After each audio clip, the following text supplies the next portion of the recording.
which is indication is given in the Holy Quran, in Surah Isra chapter number 17 verse number 1, which says that the Prophet was transported from Masjid al-Haram to Masjid al-Aqsa.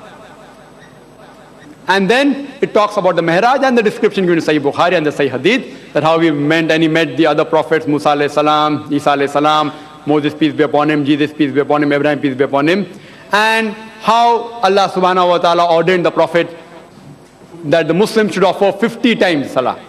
When he came down, Musa alayhi salam, according to Sahih Hadith, Sahih Bukhari, it says that 50 will be too difficult for the Muslims. Go and ask Allah subhanahu wa ta'ala, request him to make it less. He goes, when the salah is made less, again he comes back, again the Prophet goes to make it less, and finally in the ending, the salah is made to 5 times. The salah, Allah subhanahu wa ta'ala agrees and says to the Prophet that offer 5 times salah. And then he says that this 5 times will be equivalent to 50 times of salah. Hope that answers the question. Assalamu alaikum, brother. I'd like to ask you, why aren't all our prayers or supplications answered or fulfilled by Allah subhanahu wa ta'ala?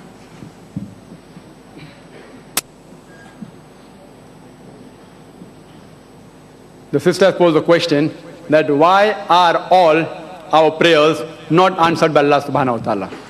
Sister, the answer to this question is given in the Holy Quran in Surah Baqarah, chapter number 2, verse number 216, which says, but it is possible that you may dislike a thing which is good for you, and you may love a thing which is bad for you. For Allah knoweth everything and you know not. Allah says in the Holy Quran, it's possible that you may dislike a thing which is good for you, and you may love a thing which is bad for you. For example, if a very religious, pious person, he prays to Allah subhanahu wa ta'ala that please give me a motorcycle so it will help me in traveling, and his prayer is not answered. People will say, what a pious person, religious person, why is his prayer not being answered? Allah subhanahu wa ta'ala knows that if he acquires a motorcycle, he may have an accident and he may get crippled. As the Holy Quran says, that you may love a thing which is bad for you. Allah knows, you know not. Once, there was a very rich businessman who was going to catch a flight to London to click a deal which would fetch him a profit of more than ₹1 billion. When he's traveling towards the airport, unfortunately, there is an unusual traffic jam on the road, and he's unable to reach the airport on time. By the time he reaches the airport, the flight has already taken off. He misses the flight. He says in a very sorrowful tone, this is the worst thing that has happened to me in my life. While going back home, on the radio in the car, he hears the latest news that the flight which you were supposed to catch, which was going to London, it crashed. And all the passengers in that flight, they died. So the businessman says, this is the best thing that happened to me in my life. A few moments ago, he was cursing the traffic jam. Because of the traffic jam, he lost billions of rupees. A few moments later on, he thanks the traffic jam because it saved his life. As the Quran says, you may dislike a thing which is good for you. Allah knows, you know not. Allah knows that the life of the businessman was much more precious than the billions of rupees he was about to earn.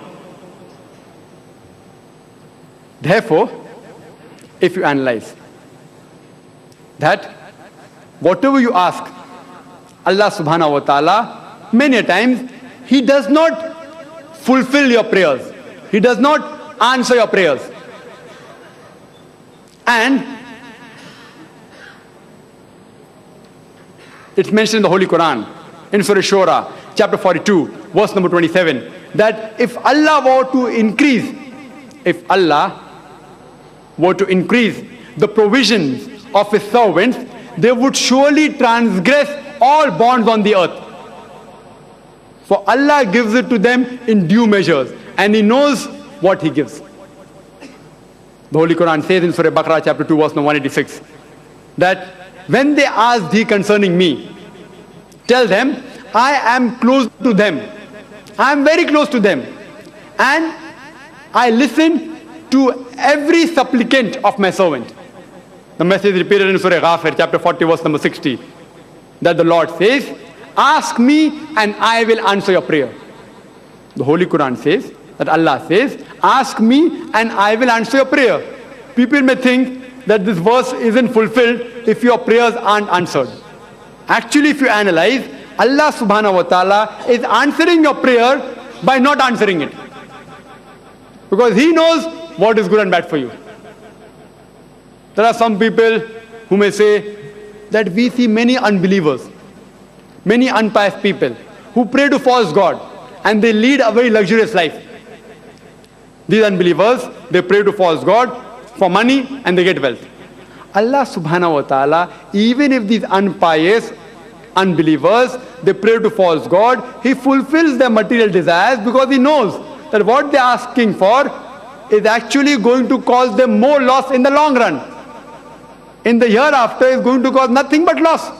The true believers are those, irrespective whether they're rich or poor, whether in good times or bad times, they yet believe in Allah subhanahu wa ta'ala. As the Holy Quran says in Surah Nur, chapter 24, verse 37, that by the believers who neither traffic or merchandise can divert from remembering Allah subhanahu wa ta'ala, from establishing prayers, from giving regular charity, from humbling themselves.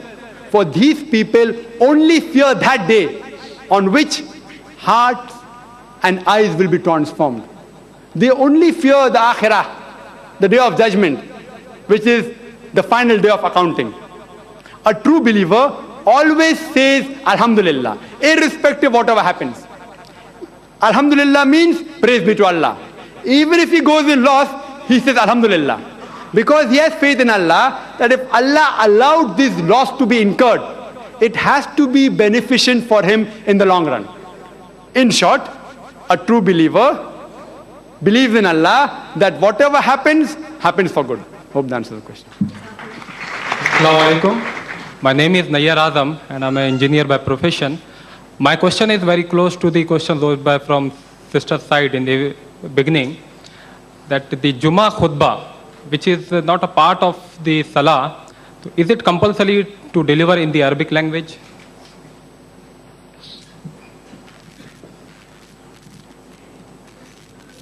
The brother posed the question that is it compulsory to deliver the Jummah khutbah in Arabic? There are differences of opinion among the scholars, but with the exception of Imam Malik, may Allah be pleased with him, all the other scholars, including Imam Abu Hanifa, Imam Shafi, Imam Ahmad bin Hanbal, and all the other scholars, most of them, may Allah be pleased with them all, they agree that if the audience, if the congregation cannot understand Arabic, the Jummah khutbah can be given in any other language.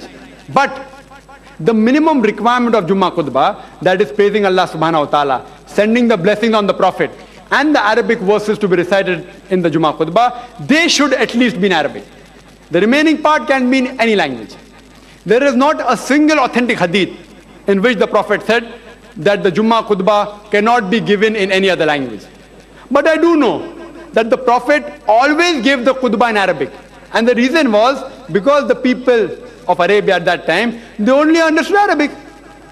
So because they understood Arabic, the Prophet always gave the khutbah in Arabic. But no hadith says that he prevented people from giving the khutbah in any other language, or he told other people not to give the khutbah in any other language. The reason the Jummah khutbah is there is because to guide the congregation towards the commandments of Allah subhanahu wa ta'ala and the Prophet, as well as to give them some guidance about the latest happenings in the community. In short, it is to guide and give advice to the Muslim Ummah. It will be illogical to say that I will give guidance to a person in a language he doesn't understand. So, but naturally, when you give guidance, you should give in the language he understands.